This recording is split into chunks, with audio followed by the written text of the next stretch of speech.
and welcome back to my channel. Today I'm doing my July TBR. I'm just going to explain this background, but apologies if in the next few videos you sort of hear the same thing. I'm filming these videos not necessarily in the order that I'm going to upload them. I'm not really too sure how I'm going to upload them. So I'll probably just explain in practically every video and it'll probably get a bit annoying, but well. So yes, I'm in a different place, as you can see, because I am currently interning in London. I've just finished my second week, and so yeah, that's why the background's different, but I'll just get on with the July wrap up. The first book that I read in July is The Moon Amor by Sarah Dessin. This is a really cute summer contemporary. I have loved Sarah Dessin for years. She's like always been one of my favourites as I've been getting older, and I haven't really read one of her books for a long while, so I decided to pick it up as I thought it might help me get into that summery state of mind. It was a little bit weird for me, I'm not gonna lie, and that's probably just to do with the fact that I read this after reading about 5 fantasies in a row, so then coming on to a summery contemporary definitely wasn't the easiest of things. However, it was a really fun book, really typical Sarah Dessin, but at the same time gave me and gives the reader a whole new view of the Sarah Dessin world. This, The Moon Amor, as with a lot of Sarah Dessin's books, is set in the seaside town of Colby, but this time the person that the book focuses on, Emmeline, she is from Colby. Instead of just being a girl that's visiting, she is from Colby, and you just get a whole new view of the world that Sarah Dessin has created throughout her books, and you get to see a few characters that you recognise, and it's just really, I enjoyed it. It was really interesting. There was bits that I adored and characters that I adored, and then there was bits and storylines that I was a bit like, not too sure. You know, this girl, Emmeline, is a really sort of, she felt very human to me in that she had a lot of the issues that you would expect in a contemporary, and yet some of the stuff that happened is just not normal, and that sort of threw me, because some of this, like a lot of the stuff she goes through and a lot of her thinking is very normal for a girl her age, and then there's just this one decision that sort of happens. I'll talk about it.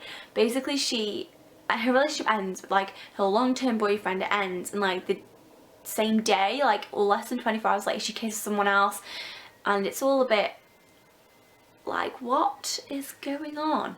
Like, that was just my feeling about it. And the guy Theo, who she kisses, just annoyed me to the core. He was just very, it was as if he had selective naivety, I guess is the best way to explain it.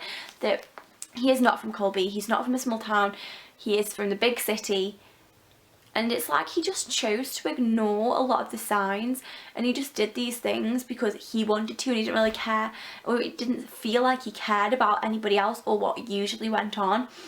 And he just, yeah, I felt like he got selective naivety, and he was very sort of cocky and self-confident to a weird level.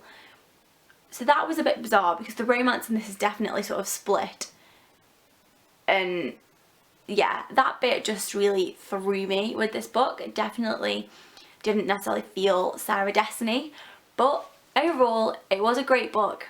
If you want a summery contemporary, this is one of her more recent ones, so maybe, yeah, you can read this as a standalone, but if you sort of want to know more about the Colby and Sarah Dessin world, then definitely check some of her other books out first. But yes, I did enjoy this. It was a nice little summery contemporary, and yeah, good, just pretty standard Sarah Dessin, really great. The book that I finished in July is Paper Towns by John Green. I have filmed a full video review of this. It won't be up by the time this video goes up, but it'll probably be up in a few weeks time, so definitely subscribe or come back in to see if that's up, yeah, and check that out if you want to see my full thoughts. Overall, I gave John Green's Paper Towns a 3 out of 5 stars. On the surface, I really enjoyed it. It was a good book, it was good contemporary. It was fun. But the more I got into it, the more I read, the more I got to know these characters, the more I just got really annoyed, because it's just so ridiculous. Like, that's just how I felt. Maybe more not Margot as a character is really ridiculous, but it just felt so utterly mad. that it kind of, to me, felt like a fantasy set in our world. Because this Margot girl is just so self-absorbed and so narcissistic, and just so wants everyone looking at her. And what teenage boy in their right mind drives 24 hours across the country to find a girl who's left these really ridiculous and bizarre and loosely related clues for him, and then like and this girl he's madly in love with, yet has hardly spoken to since he was 10. It's just like, okay. So Margot as a character, I definitely am not a fan of. There's a quote by Q, but to Q's best friends, Radar and Ben. Yeah, Radar and Ben were two of my favourite characters from this book. They were just so normal. They're just sort of your normal geeky guys who are sort of wanting more out of their life, wanting more out of school, aren't necessarily getting it yet, are just sort of excitable and into what they're into, and they don't really care. And they are great characters, and one of them puts Margot brilliantly, and this is like halfway through the book before they've even driven the 24 hours. Just let me just see if I can find that quote. Okay, I found it, and I think it was Ben that said this. I have an old theory that she is somewhere in Orlando screaming with us and making sure that she's the centre of our universe. So that's him that far through talking about Margot. And that sort of sums her up. She just screws, well, she doesn't really screw with them because she doesn't see it as messing things up, but they basically just dedicate the last month of their high school career to finding Margot, or Q does anyway.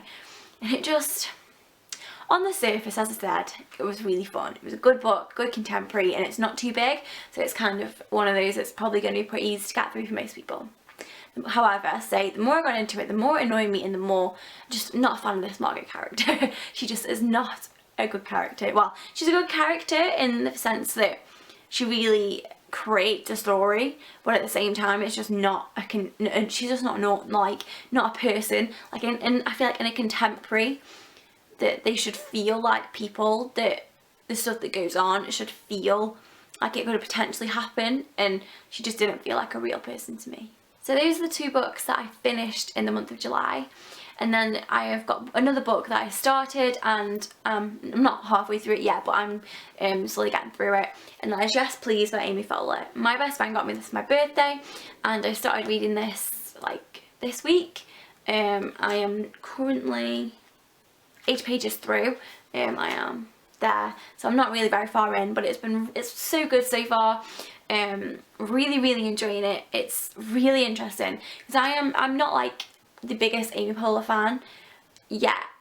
I sort of know who she is, I've seen some of her stuff, and it's really cool just to hear her story, but like it's not just her story, like she tells stuff that's happened in her life, well so far anyway, but has interwoven that with sort of life lessons that she's learned that she's passing on to you. So it's been really cool so far, and I've really been enjoying it. So this is the pretty much only thing that's on my TBR for July to finish, but that is because I'm going to be taking part hopefully in the booktubeathon this year. So my next video will be my TBR for that, so make sure that you like and subscribe if you want to see that video and you want to just see more. That video will be up probably in the next few days actually, so it's up before the booktubeathon starts. If you don't know what that is, I'll link the YouTube channel in the description box. So as I said, remember to like and subscribe if you did enjoy this and you want to see more, and you want to see my booktubeathon TBR, my booktubeathon wrap up, my August wrap up, all that sort of stuff. If you've got any requests, let me know in the comments, and I shall see you soon guys. Bye.